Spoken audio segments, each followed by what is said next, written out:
I'm working for my father now, Kate. He's been sick. Very sick.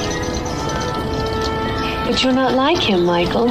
I thought you weren't going to become a man like your father. That's what you told me. My father's no different than any other powerful man.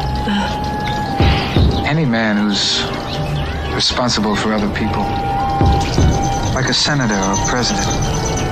Do you know how naive you sound? Why? Senators and presidents don't have men killed. Oh. Who's being naive, Kay? Kay, my father's way of doing things is over. It's finished. Even he knows that. I mean, in 5 years, the Corleone family is going to be completely legitimate.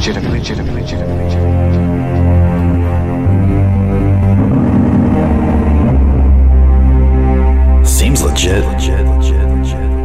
With James Chillemi.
I just realized the microphone was off.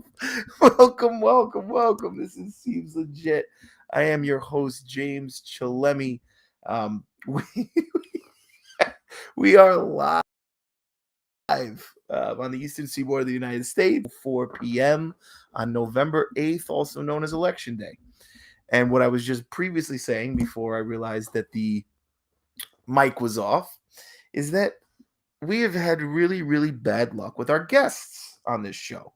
And so the last, there's 3 to 4 weeks, there's been several guests who have had to cancel within 24 hours of the show.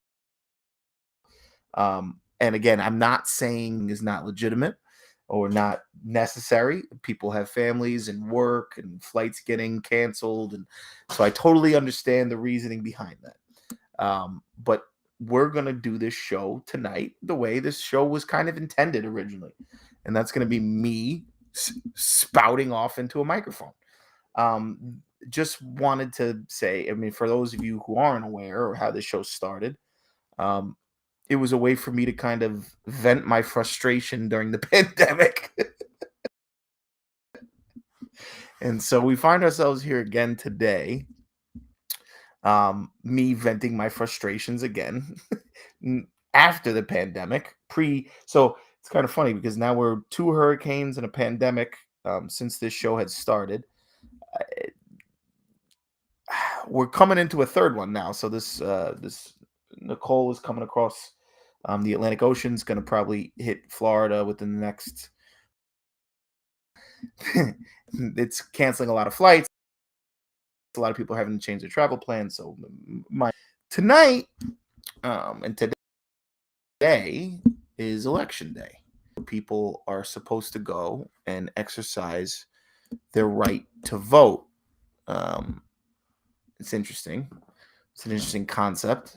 Seeing Seeing as how there's a lot of what people will put in air quotes as democracies in this world, where the idea being we are supposed to be able to voice our opinion through the ballot box. We're supposed to be able to be heard by our representatives, which I think made a lot of sense decades ago, even, right? So as the advent of technology has been precipitating exponentially upon us, it's kind of funny now because ride on horseback to meet at a central location because the only other way to get messages across was to send snail mail. And that's where the idea of snail mail came from, was you had to have couriers and you had to have people who would carry it on boats and on horseback and, in carriages.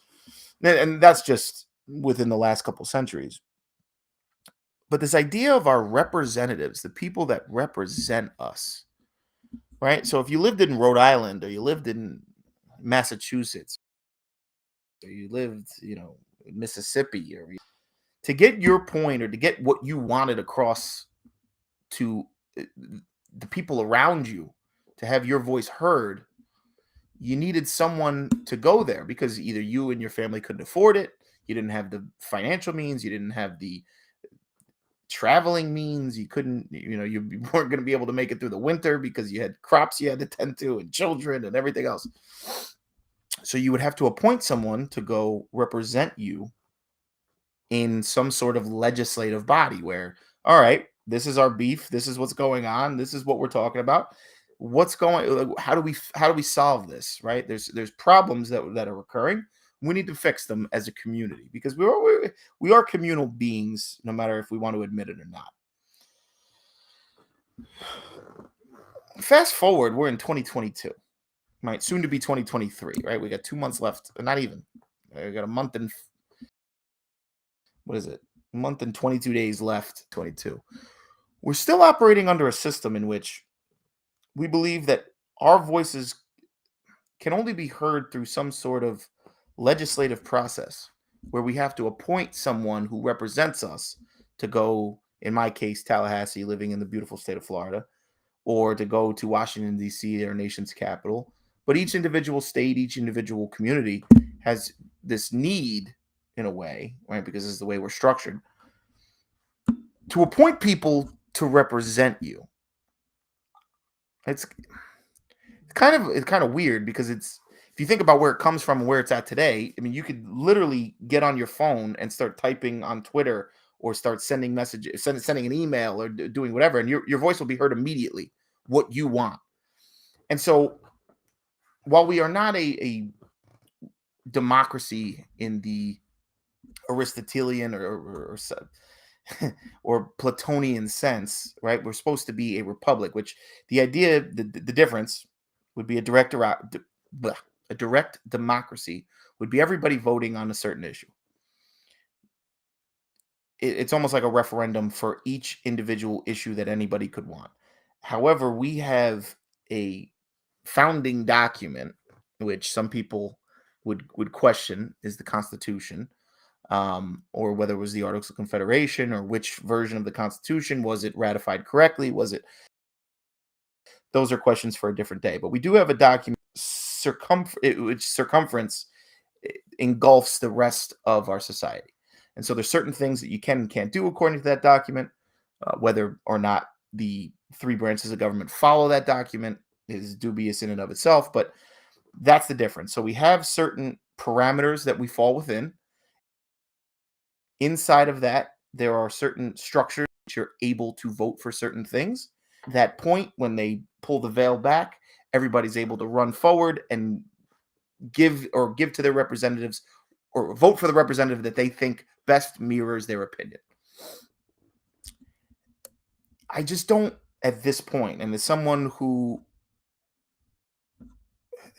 studies this frequently, but as someone who is kind of a part of one of those branches, the judicial branch specifically, being an officer of the court, taking an oath to defend the Constitution of the state of Florida and of the United States, I fail to recognize how we're getting any better as a society. How this structure of our is benefiting us. No different than the rotary phone. It made a lot of sense at a certain time, and it was needed, and it made things.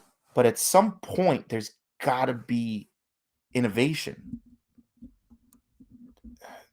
There's got to be some sort of competitive influence that says, well, we did it this way for 100 years, 200 years, 300 years, whatever it is, 500 years, 1,000 years. There's got to be innovations we can make to this. It can't just be this is it. I know I'm kind of rambling, but I say that to say this. On election day, here we are in this country. And every civilized nation has some sort of structure that sort of mirrors giving people the illusion of choice. It's just funny to me that my choices are Val Demings and Marco Rubio. That these are the people that are going to represent my interests in Congress, right?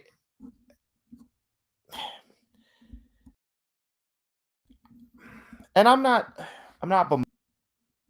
DeSantis. I'm not bemoaning Charlie Crist. I'm not bemoaning Hochul. I'm not bemoaning Zellman. These people are doing what they think is the right thing because we've been brought up in the society that has been eons entrenched into the social fabric of this is what's right and this is what your duty is and this is your responsibility as a citizen of the polis, the political state in which we live. I don't know. Tonight's just going to be a lot of rambling because I really need to get this off my chest. I'm so simple thinking that this is it. This is all we can do. This is the best we have to choose between the lesser of two evils. And it always boils down to that because you're not going to find a political candidate. And even people who supported Donald Trump until he was out of office and still believe the election was stolen and whatever. People who wear MAGA hats and you didn't fully identify with Donald Trump. You could never, unless you're a billionaire who plays golf every day in Mar-a-Lago, who inherited millions of dollars and who in his own right, and again, not to bash the man, started or can at least continued a real estate empire. You'll never be able to walk in that man's shoes and he'll never be able to walk in yours. And so to hear people fully support candidates because and most people are single issue voters or dual issue voters. They'll pick one or two issues and they'll say, oh, well, they agree with these, right? Abortion's a great example. Immigration's another great example. War used to be a good example. I feel like both parties are just riding the war train now. You pick somebody and you go, well, this is what matters to me. And so you go on November 8th, you go pull a lever, but you don't really pull a lever anymore. You go pencil in a Scantron and put it in a box or whatever. Or not, I'm even trying to think of the last time. Yeah, it's basically what it was. You hand it in. You hand in your test at the end of the election procedure. And this is what we're supposed to be accomplishing. Which is, I don't know. The reason why, is anybody happy with this system? Is anybody like truly like, well, I understand both sides. I understand that one side is trying to overthrow the patriarchy, overthrow the system, overthrow the white man, I get that side. That there has been this conjugated disaster that has been overflowing and overflowing and overflowing. The government keeps getting bigger. There are more and more rules. It's funny. I took a political economy class when I was in college, and I opened up the first page of the textbook we were supposed to read, and there was the first line in there, I'll never forget it, was Congress exists to make laws. And so you can think about this on the state level, the community level, the federal level, whatever you want. If a body of government exists to make laws, and you throw in the financial interests that are backing the making of these laws and where that comes from, whether it be good or bad or whatever. And they meet in legislative sessions all the time, and their sole purpose is to ban things by punishment of imprisonment, by punishment of financial fine. All you're going to do is continue to outlaw. More and more human activity, experience is going to be outlawed. And when I say outlawed, for the uninitiated, if you do these certain things or you don't do these certain things, you'll be put in a cage. Your rights will be stripped from you. And this is what this body of government exists to do. Now, are there certain things that should be outlawed that you should not be able to function in society if you do? Like, I don't know, rape, murder, theft, hitting people. Yeah, for sure. But there should be some sort of objective paradigm that we agree on as a society, which we no longer do. There is no longer an objective reality in which we all live, and that has been jettisoned, I think, in many senses, by the advent of the internet. Right? It's funny, when I was growing up in Catholic school, we had before Christ and Anno Domini, right? Year of the Lord.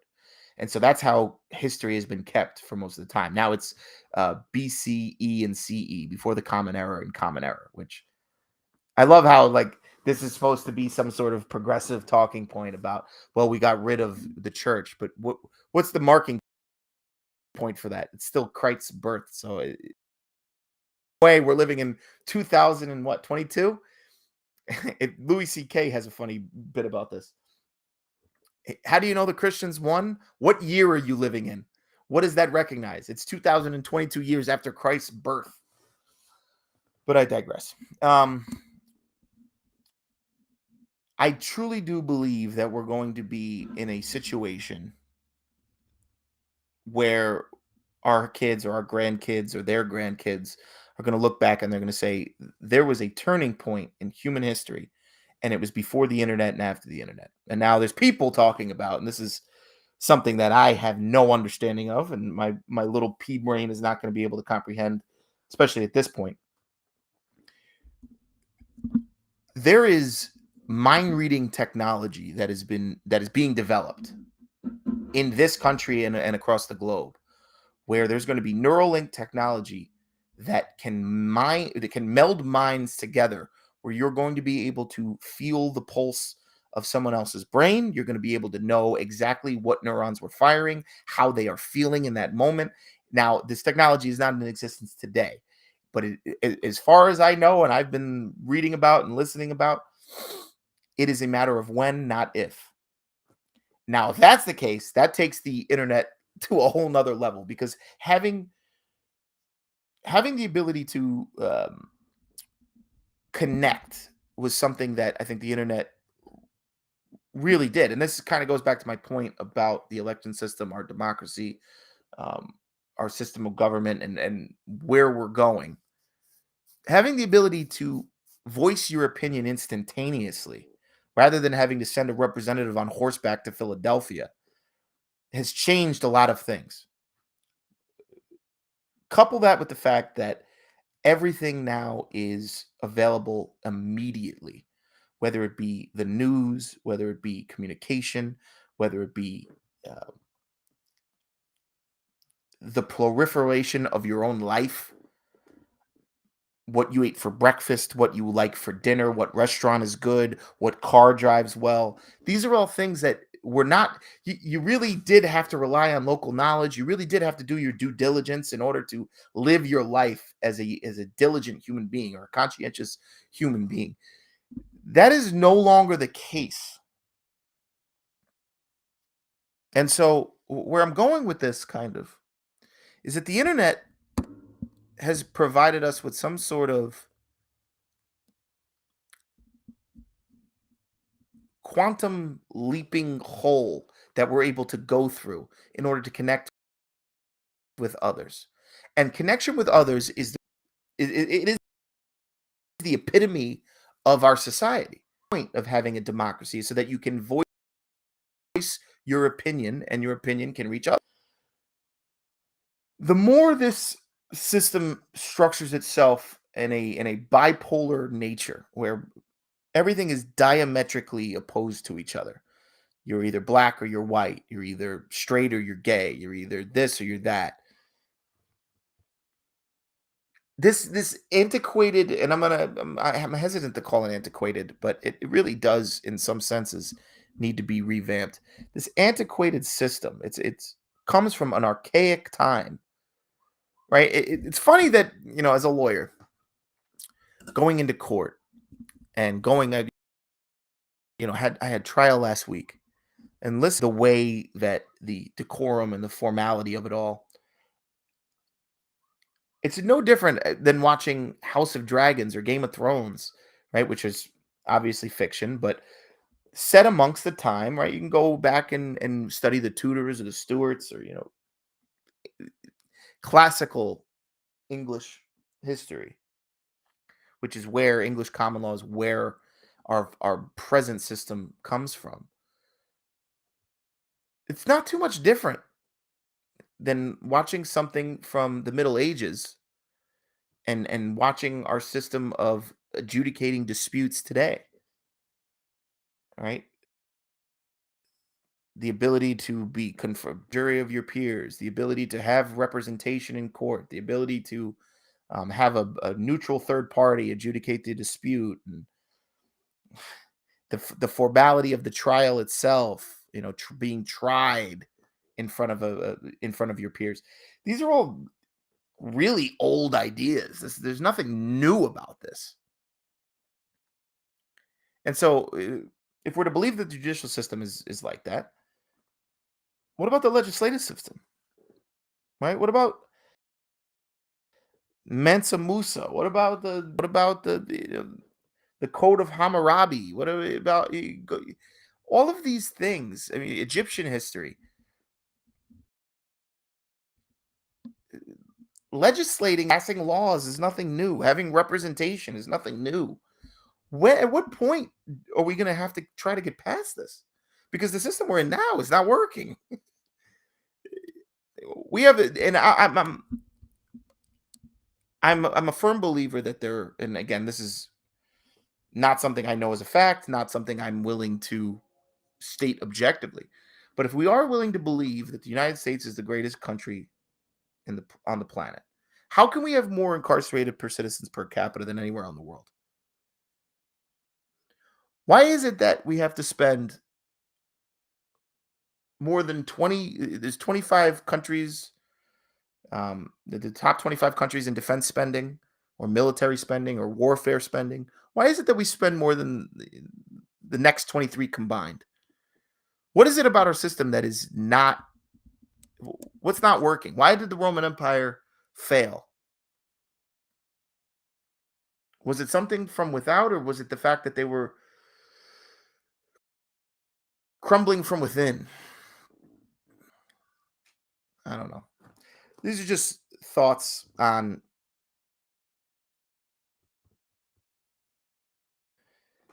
where we are at today. And again, it's election day. I know that a lot of people feel very strongly about this country and feel strongly about our system and feel strongly about the military and feel strongly about the police and feel strongly about the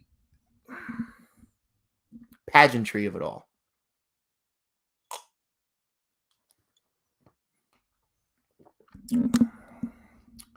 But I don't know. I struggle many times. I struggle with this. I struggle with the patriotism that comes with the bullshit, where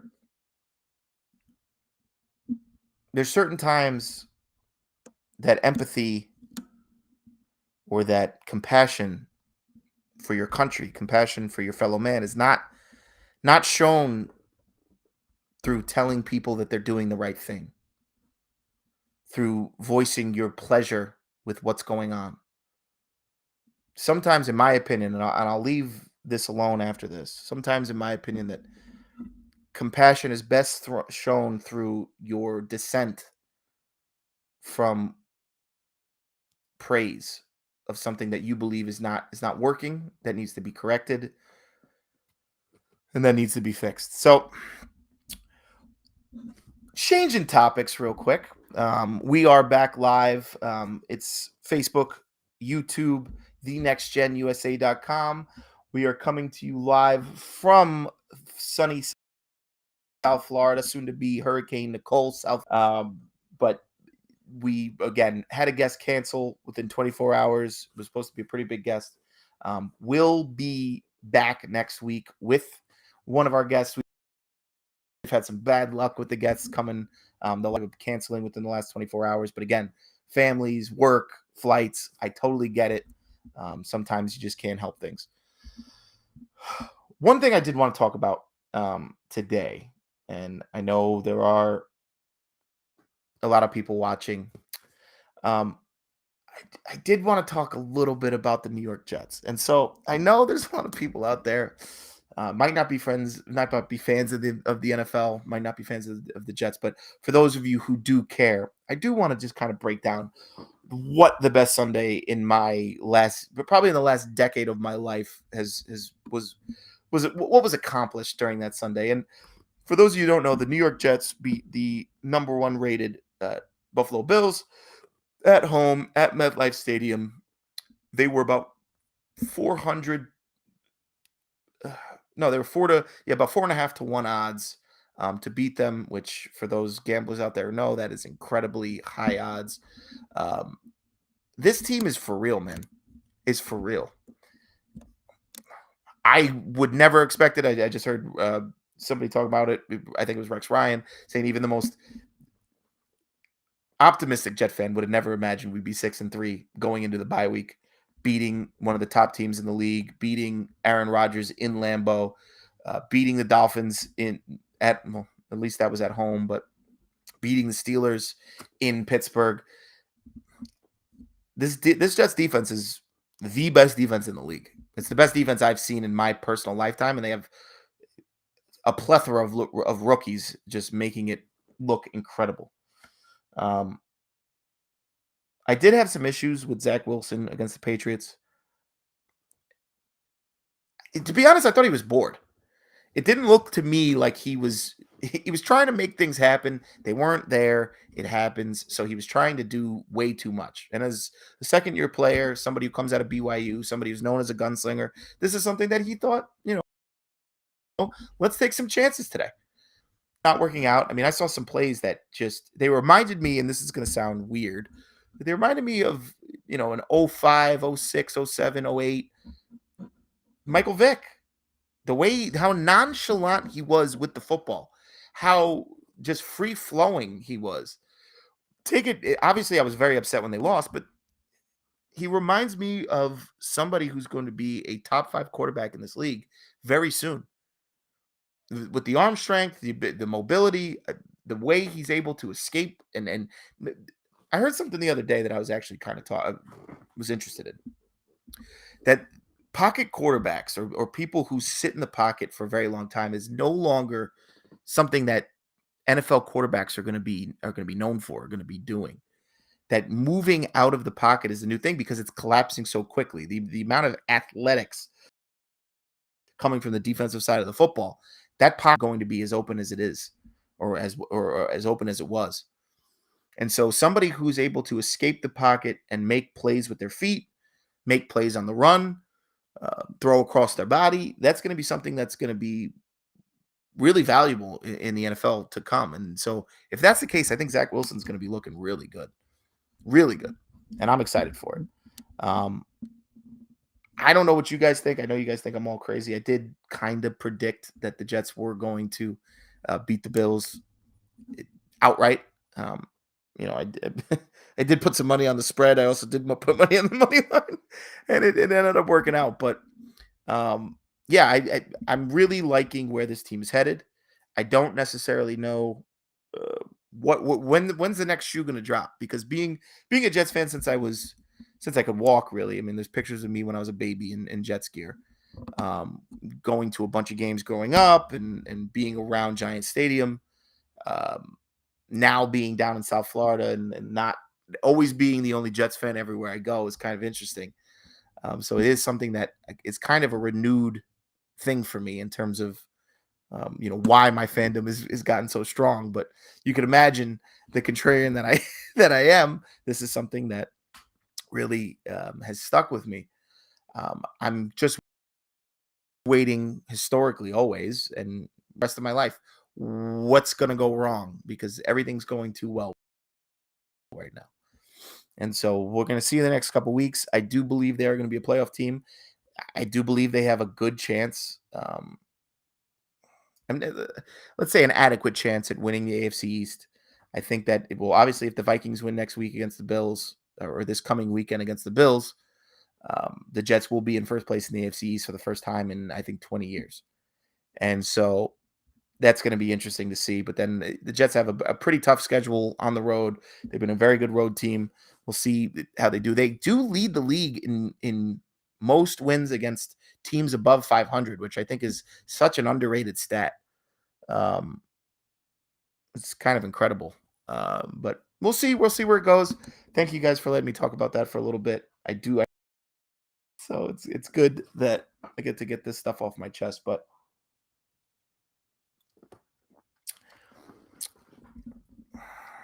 it's kind of funny because sports become more so of an escape than anything else. They become an escape from life.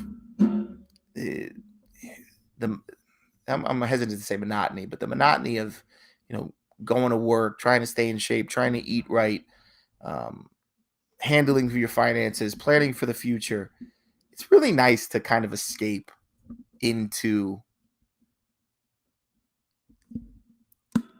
something that doesn't really matter, right? Sports are something where, and I've heard different theories on this from a psychological perspective, that sports are actually an extension of warfare, where historically people would always choose a community, choose a team, and those communities would go to battle over differences of opinion, over differences of culture, over differences of geography. And so we have kind of co-opted that human spirit that has historically been so ravished throughout history and throughout the globe, and put it into something less violent. And so we are living, according to many sociologists, in the least violent time in human history, where you have less of a chance of walking outside your front door and being murdered or being raped than you did in the course of human history, statistically. And so these sports things, the reason why people are picking banners and picking teams and picking colors and going to games and painting their bodies and yelling at fans, and that's kind of an extension of historical warfare, but just in more of a soft version of it. And it's kind of interesting. But it's funny because I find myself many times, everybody knows, like, when you get home from work and you just want to zone out and you want to, like, just watch something stupid or whatever. And many people find that in sports, but it's funny how many people become consumed by it. And I'm not necessarily innocent of this. Being consumed and trying to escape the rigors of life and the rigors of responsibility and the rigors of formality and seriousness and everything that kind of matters. It's kind of nice to kind of escape and put on a banner and put on a jersey and watch a game and listen to people talk about it after, and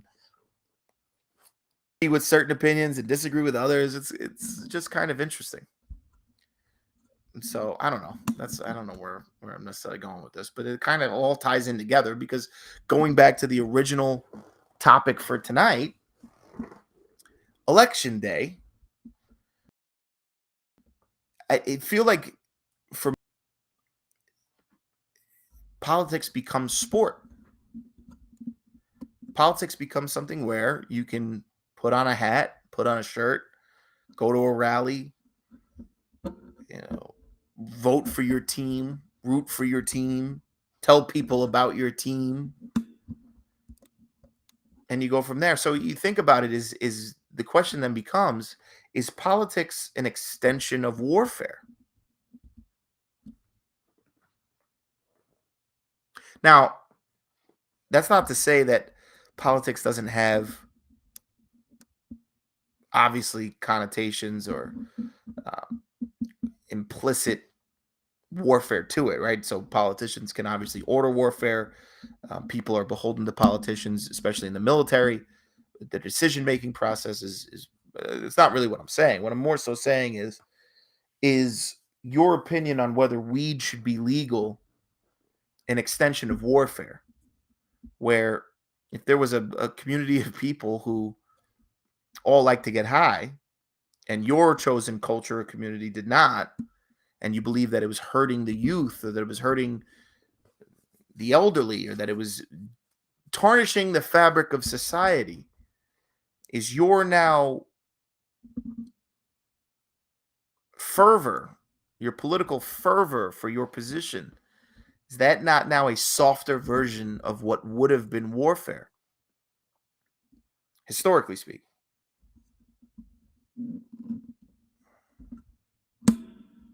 It's interesting. It's interesting. I don't. These are just questions, and I try to make sure that I never really have strongly held opinions. I mean, they're strongly held. No, what's the line? They're strong opinions, but they're loosely held because they could change at any point, and so they always measure people's not necessarily intelligence, but their intellectual malleability. So if you're able to change your opinion, when was the last opinion that you had that you strongly believed that changed?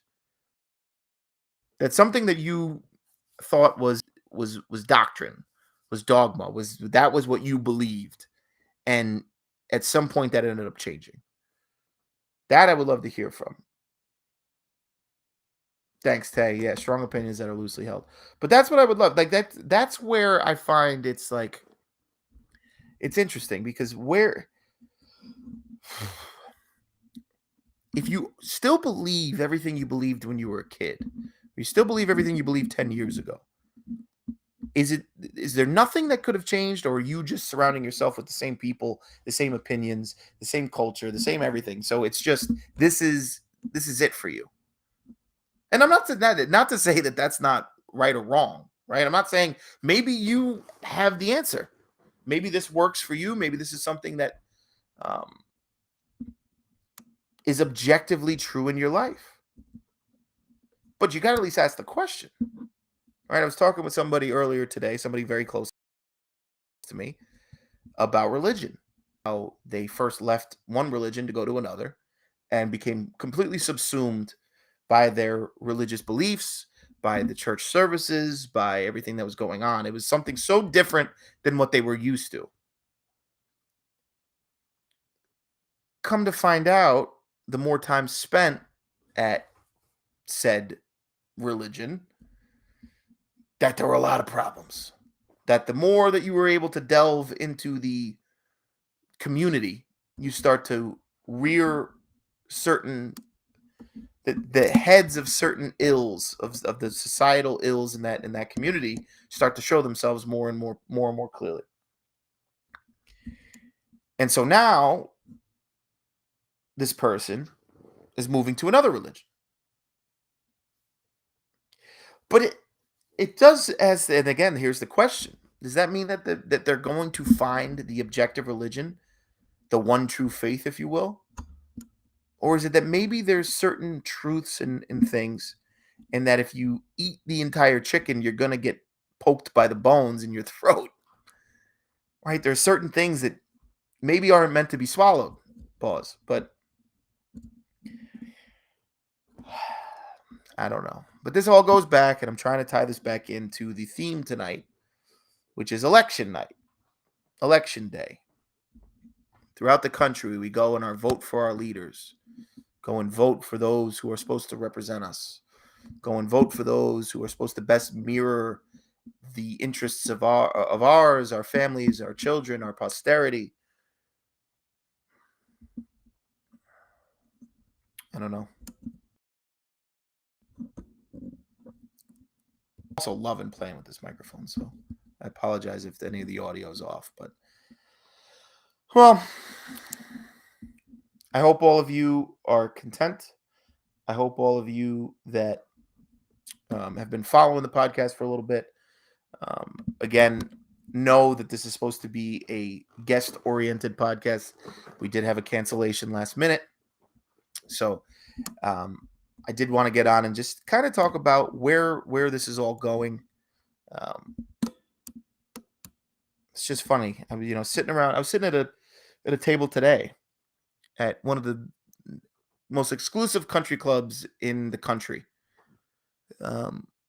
sitting with some very, very successful people, and to hear them talk, and I think a lot of people are getting fed up, but to hear them talk on issues that I deal with every day, being in the court system, being in not only the litigation arena, but being in criminal defense, being in the courthouses all the time, being in the jails in the last couple weeks, seeing where the effects, the true effects, the downstream effects of legislation get us, where the downstream of taxation gets us, where the downstream of the political culture and people supporting this candidate over that candidate and this law over that law, and this needs to be banned, or this needs to be outlawed, or this needs to be codified. I don't know. It just seems to me that people have so fleeting of an understanding of what is actually occurring. And so to hold these strong, strong beliefs that are the same beliefs that their parents held and their parents held and their parents held, it just doesn't sit right with me. And so to talk about to talk about things as easy as doing something different on a Friday night than these people would do it kind of blows certain people's minds that people live in a different sphere, because we're so used to our own reality. We're so used to seeing the world through our two eyes that we don't understand that people could see it a different way, or that there might be a different way to do it, or might be a better way to do it.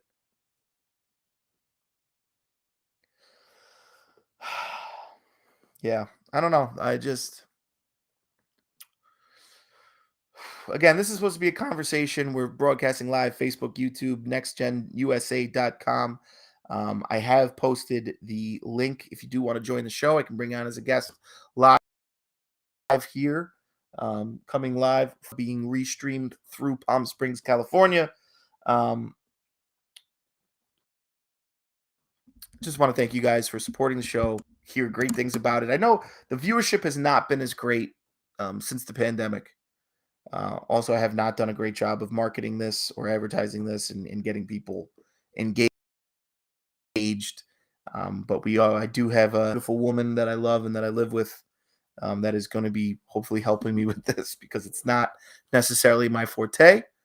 So we're going to be trying to get more and more guests, more and more people involved in the show. But again, for those local listeners and those people who always hit me up and text me, oh, I was watching your show. Oh yeah, you talked about this. So it feels great, obviously, right? Because this show is for me. It's for me. Like, you might think it's for you, but it's for me. But because I just love to hear myself talk. But no, but seriously, I really do appreciate all the viewership, everybody who has stuck with me. Love you guys, and I can't thank you enough. That being said, we will be back hopefully after this hurricane. Do what you got to do in terms of your own life. I don't mean to preach from the pulpit. I don't mean to tell you that you're doing anything wrong or that you're doing anything right. I don't know. I don't have the answers. I just enjoy asking questions. And so that was one of the reasons for the podcast. It's one of the reasons, hopefully moving forward, that will, engage more people and maybe resonate with more people. I think somebody's intelligence and somebody's intellectual capacity really is judged off the quality of the questions that they ask. And I hope to be able to ask those questions. That being said, we are right around the time I would usually end the podcast. So can't thank you guys enough for joining me. It has been a beautiful, beautiful night. If you do have anything, please feel free to message me, Facebook, fightforme.com. That's the Coliseum Council website. James at fightforme.com is the email. If you want to send me questions, consultations, bookings, anything, please go there. And other than that, I have truly enjoyed this conversation and it seemed legit.